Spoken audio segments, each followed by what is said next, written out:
Assalamualaikum Bu Indah. Waalaikumsalam. Bagaimana kabarnya hari ini Bu Indah? Alhamdulillah baik. Alhamdulillah ya Bu Indah. Oke Bu Indah, kemarin kita sudah diskusi ya Bu Indah ya untuk menentukan hari supervisi kita ya. Kita kemarin mendiskusikan tuh di hari Jumat ya Bu Indah ya, besok ya. Sekarang ini saya akan melakukan praobservasi sebelum supervisi Bu Indah. Boleh. Sebelumnya saya akan menjelaskan terlebih dahulu ya Bu Indah. Boleh. Supervisi akademik itu bertujuan untuk membantu mengembangkan kompetensi Bu Indah dalam pemberian materi di kelas.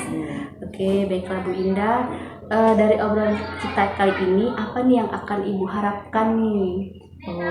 Saya harapkan dengan adanya kegiatan ini nanti bisa mengembangkan kompetensi yang saya miliki dalam proses kegiatan pembelajaran. Oke, baik sekali ya Bu Indah.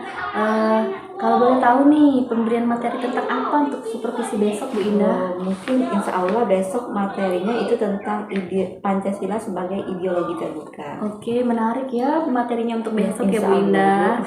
Oke, apa tujuan pembelajaran yang ingin Ibu Indah capai nih untuk besok?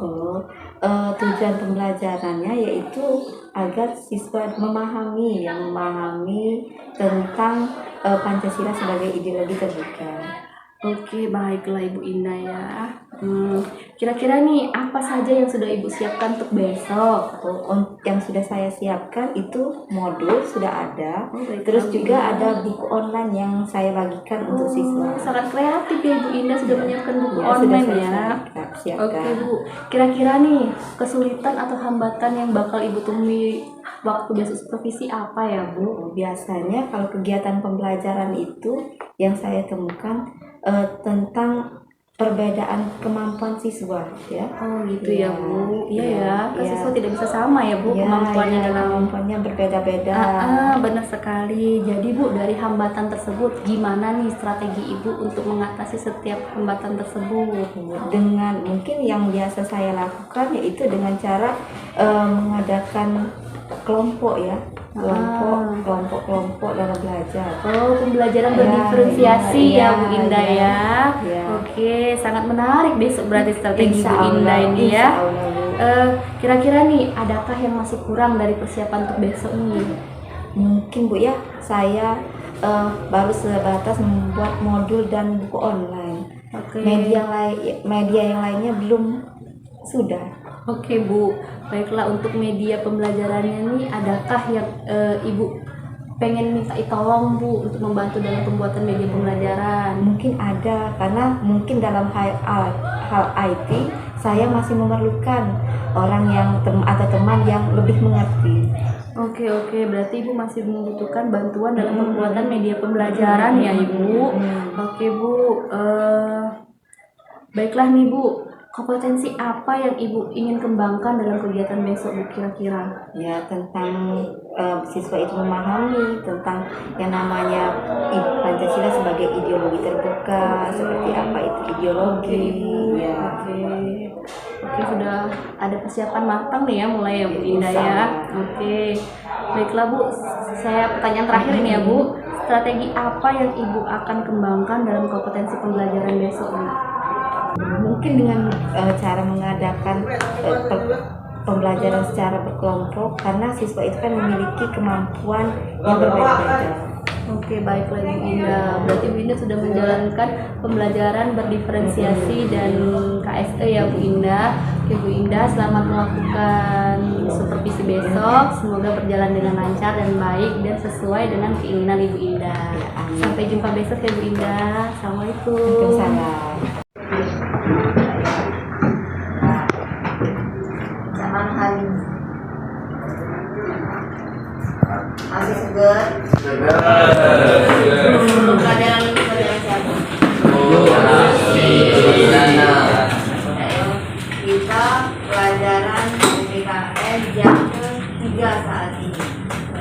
Ketiga, walaupun mungkin suasananya sudah mulai panas, ya, ada yang sudah mulai mengantuk, ya, tapi Ibu harap kondisinya masih baik-baik saja, masih segar, ya. Dan Mungkin sebelum memulai pelajaran, sebelumnya kita sudah perkenalan ya, memperkenalkan tentang materi kita, yaitu materi tentang pendidikan Pancasila. Nah, untuk semester pertama ini sudah Ibu jelaskan sebelumnya kita masuk ke elemen yang pertama, yaitu elemen Pancasila. Pada saat kalian kelas 10 pikiran tentang Pancasila. Semester pertama untuk kelas 11 ini mungkin kita masih tetap masuk tentang elemen Pancasila, tapi materinya yang berbeda. Siapa yang masih ingat kira-kira Pancasila bagi negara kita kedudukannya sebagai apa? Siapa yang masih ingat? Sebagai lambang negara. Sebagai lambang negara. Tadi ada yang ngomong sebagai dasar negara. Mana? Siapa namanya? Siapa? Rifki, bagus. Ada lagi? Siapa yang tahu kedudukan Pancasila bagi negara Indonesia? Sebagai apa lagi? Sebagai apa lagi? Pedoman hidup. Sebagai pedoman hidup. Siapa namanya? Wandi. Wandi, bagus. Ada lagi? Siapa lagi? Sebagai apa Pancasila bagi negara Indonesia? Tidak apa-apa, namanya kita belajar. Jangan takut salah. Iya. Jangan takut. Ada yang tahu lagi? Sebagai apa Pancasila bagi negara Indonesia kedudukannya? Sebagai apa? Ada yang tahu? Tadi ada yang sudah ngomong sebagai dasar negara, sebagai pedoman hidup. Apa lagi? Sebagai apa lagi? Kedudukan Pancasila. Ada yang masih ingat? Ya. Ada yang masih ingat? Sebagai apa? Hukum. Terus ada lagi sebagai ideologi negara. Nah, untuk semester pertama kelas 11 ini yang akan kita pelajari yaitu tentang kedudukan Pancasila sebagai ideologi negara. Pernah dengar kata ideologi?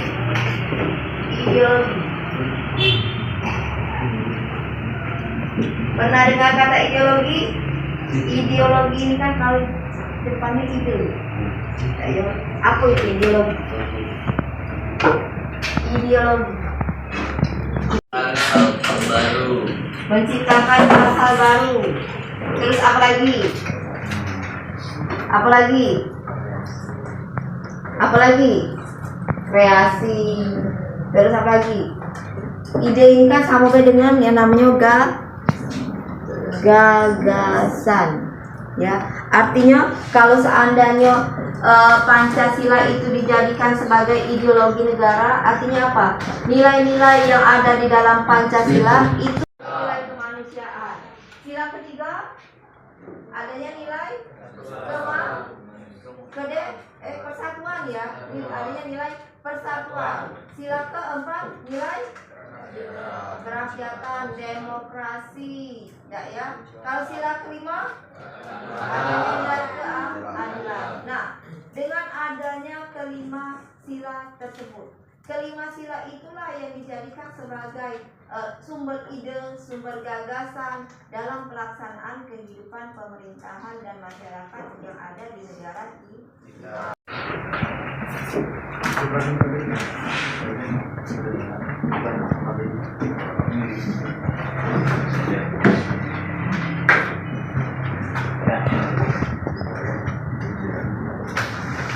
Pernah dengar dua macam ideologi negara ini? Ada ideologi terbuka dan ideologi tertutup. Pernah dengar? Pernah? Kalau terbuka pastilah kamu sembahyang dari namanya terbuka macam mana lah ya? Terbuka. Kalau tertutup, tadi kan sudah menyambung kalau misalnya ideologi kan gagasan, nilai-nilainya itu dijadikan sebagai sumber gagasan, ya, dalam pelaksanaan kehidupan kita sehari-hari bagi pemerintah. Nah, di sini nilai-nilai itu yang dijadikan sebagai sumber gagasan itu ada dua macam. Dekat ini, ideologi itu ada dua macam. Ada ideologi terbuka dan juga ada ideologi tertutup. Nah, kalau ideologi terbuka itu yang macam mana? Ada yang tahu? Ideologi terbuka itu macam mana? Akan ideologi terbuka 1, 2, 3, 4, 5, 6, 7, 8, 9, 10, 11, 12, 13, 14. Berarti yang lain 17, yang lain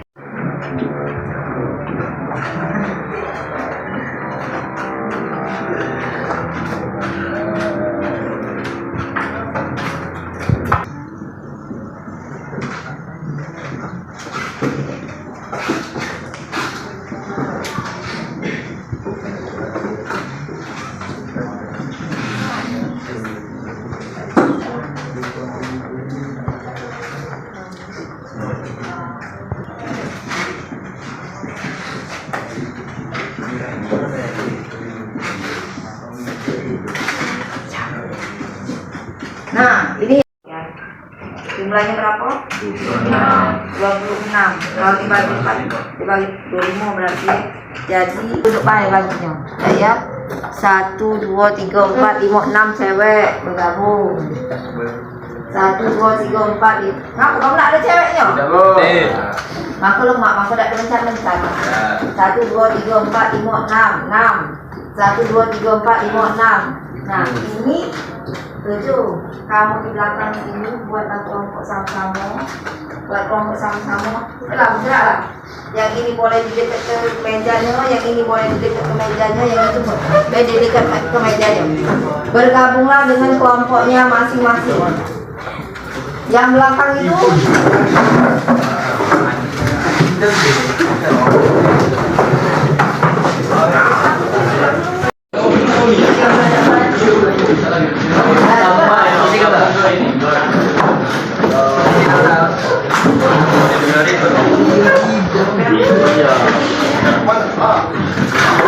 kelompok yang jumlahnya 7 orang. Ya, Ibu harap sama-sama gawe-nya bukan cuma 1 atau 2 orang, tapi kelompok itu gawe sama-sama. Ini ada tugasnya kedudukan Pancasila sebagai ideologi terbuka. Ya, itu sudah ada. Pancasila sebagai kedudukannya namanya Pancasila sebagai ideologi bangsa itu yang sama contohnya. Terus yang kedua, Pancasila sebagai ideologi terbuka itu buktinya apa? Ya, contohnya. Nanti Ibu bagi kelompok 1 dengan kelompok 2 ini membahas tentang Pancasila sebagai ideologi bangsa. Kelompok 3 dan 4 bahas tentang Pancasila sebagai ideologi terbuka. Ada yang nak ditanya itu? Apa? Boleh nyari bahannya, boleh lihat di Google, boleh.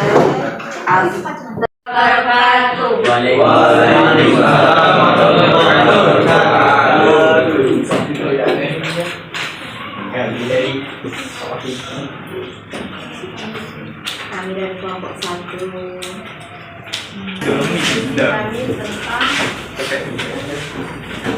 Pancasila sebagai ideologi bangsa Indonesia. Akan disampaikan oleh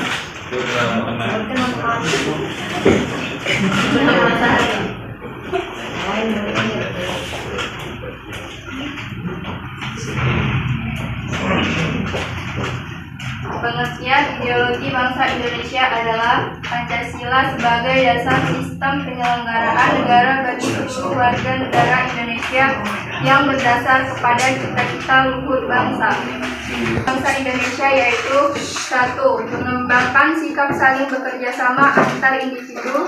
2. Memiliki peran fundamental dalam membimbing arah dan tujuan bangsa. 3. Mematuhi hukum dan peraturan yang berlaku. Bertanya setelah bertanya. Ya, ini bertanya berhubungan dengan Pancasila sebagai ideologi bangsa Indonesia. Tidak boleh, Bu. Ini apa kok boleh? Boleh. Pertanyaan apa? Saya dari kelompok. Kami tidak.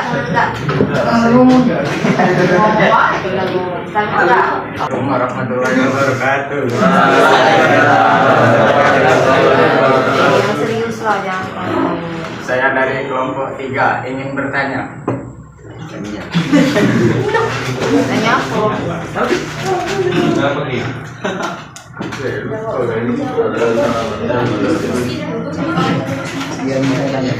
Contoh kedudukan Pancasila sebagai Pancasila. Sebagai ideologi. Enggak apa ulangi. Sebagai Pancasila itu ideologi bangsa Indonesia. Contoh. Terima kasih. Terima kasih. Menjawab pertanyaan dari kelompok 3 yang akan dijawab oleh Terry. Contoh ideologi bangsa Indonesia yaitu 1. Mengembangkan sikap saling bekerja sama antar individu. 2. Memiliki peran fundamental dalam membimbing arah dan tujuan bangsa. 3. Mematuhi hukum dan peraturan yang berlaku. Jawaban dari teman saya tadi sudah dimengerti. Paham. Sudah. Kalau tidak ada yang berkenan, Kalau tidak ada yang ingin ditanyakan lagi, saya akhiri. Assalamualaikum warahmatullahi wabarakatuh. Waalaikumsalam warahmatullahi wabarakatuh.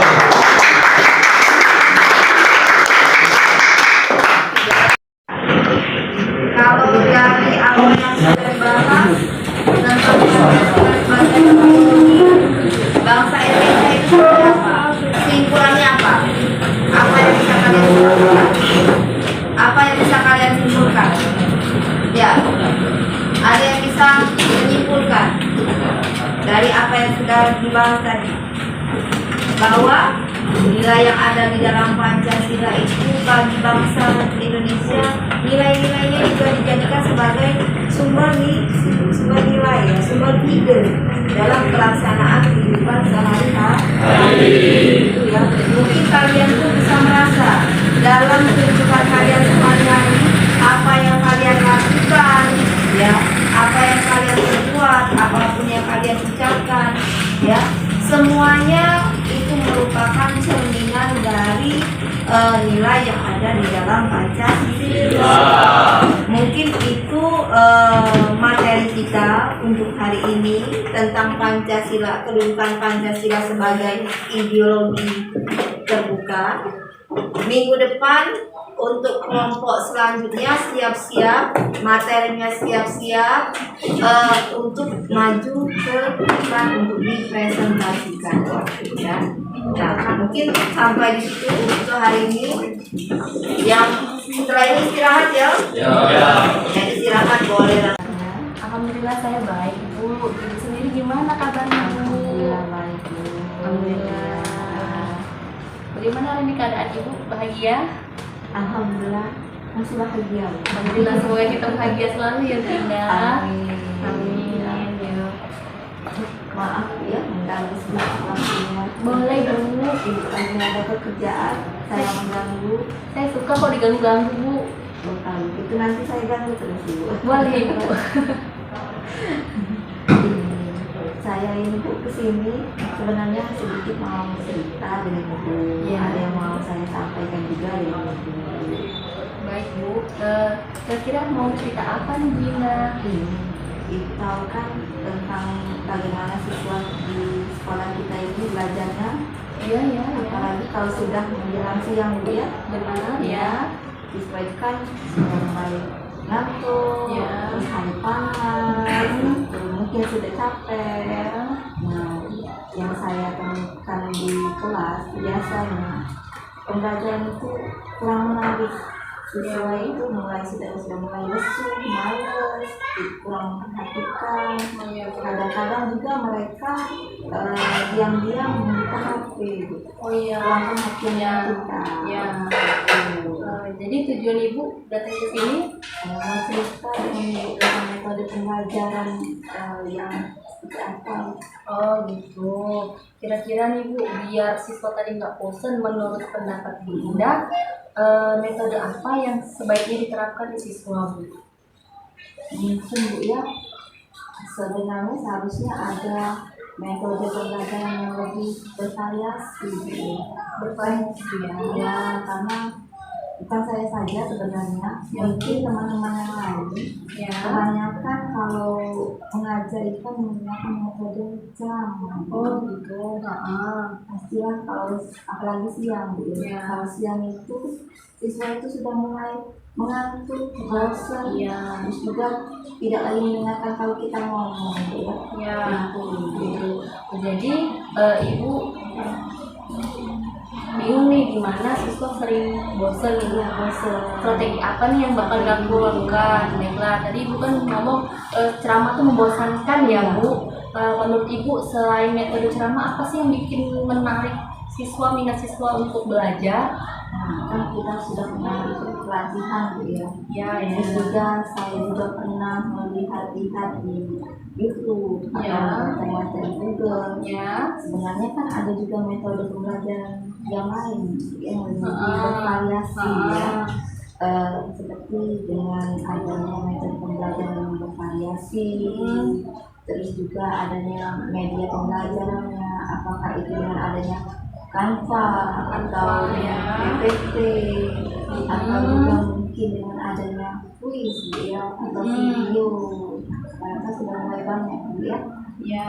Mungkin itu yang bisa membuat siswa lebih menarik lagi. Oke bu, jadi bukan Bu Indah tadi menyebutkan ada 4 metode atau strategi yang menarik ya bu. Salah satunya Canva, lalu PPT, lalu kuis dan video. Nah dari 4 strategi ini bu, kira-kira yang menurut Bu Indah itu cocok dengan Bu Indah diterapkan di kelas dan buat minat siswa tuh nggak bosan di kelas tuh apa ya bu? Mungkin dengan cara ini gitu ya, dengan adanya video ya, siswa itu diajak sama-sama nonton video tentang materi apa yang akan dipelajari gitu ya. Ataupun juga diselingi dengan kuis. Siswa itu kan biasanya kalau seandainya kuis itu mereka lebih semangat, mereka akan lebih berebut gitu. Oke, jadi ibu ngerasa kalau kuis itu ini ya bu, lebih menarik minat siswa ya. Sama tadi video juga, jadi siswa tertarik untuk nonton video. Lalu kira-kira kuis yang akan diterapkan tuh seperti apa bu?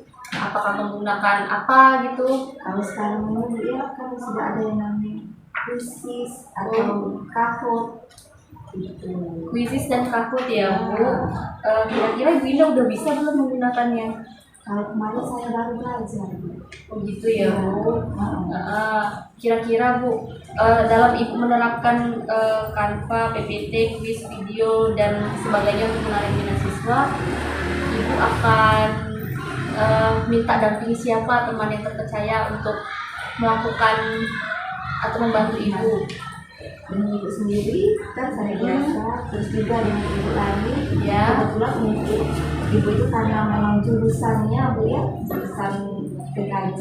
Ya. Mungkin saya akan sedikit minta bantu, Ya. juga belajar bertanya tentang bagaimana cara mengedit video atau juga membuat kuis melalui atau kuis kayak ini. Benar. Jadi Bu tadi kan minta tolong Bu Lani untuk atau Ibu Samala ya untuk mempelajari strategi yang Ibu sebutkan tadi. Kira-kira Bu, setelah Ibu sudah bertanya nih, apa yang akan Ibu lakukan ke depannya?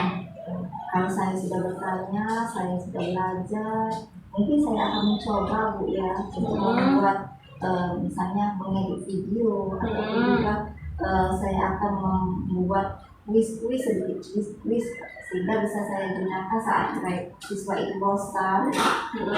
Saya akan mengeluarkan kuis itu dalam pembelajaran. Lalu Bu, tadi kan Ibu tadi bilang saya akan belajar kuis, saya akan belajar video untuk menarik minat siswa dalam proses belajar agar tidak bosan. Bagaimana Ibu mengeksplorasi strategi tersebut agar Ibu merasa nyaman menggunakan strategi itu? Itu mungkin dengan cara ya saya sebenarnya dalam pembelajaran bu ya. Ya.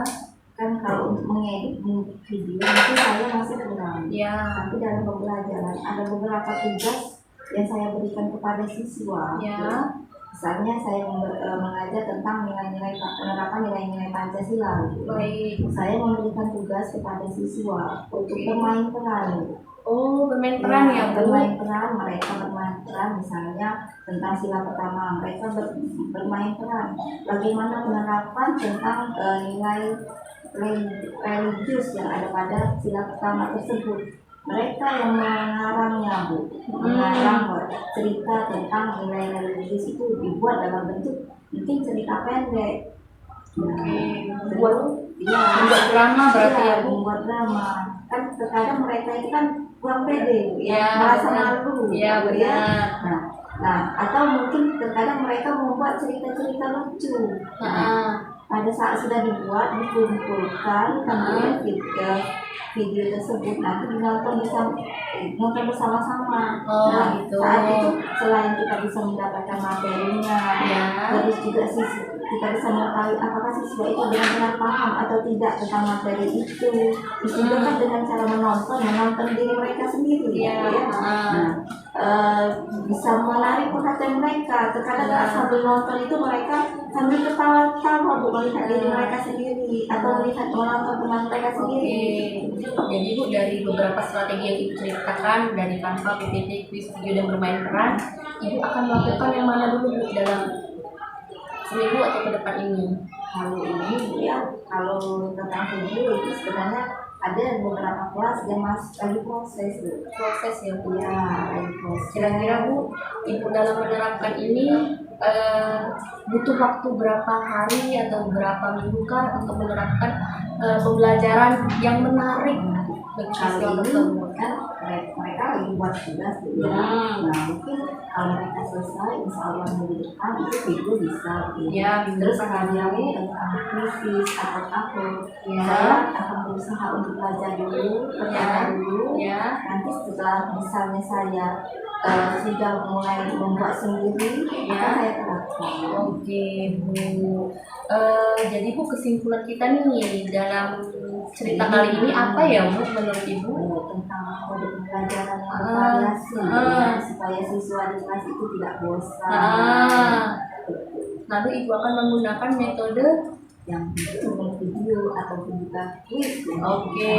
Ada siswa. lalu Ibu nanti akan membutuhkan waktu untuk pendampingan berapa tadi, Bu? 1 minggu ya? Ya, mungkin 1 minggu. 1 minggu ya, Bu, 1 minggu ke depan. Oke, Bu. Saya sangat antusias, penasaran bagaimana strategi yang akan Ibu terapkan ke depannya. Semoga Ibu menemukan solusi yang tepat nanti ya untuk pembelajaran ke depannya ya, Bu. Semoga saja.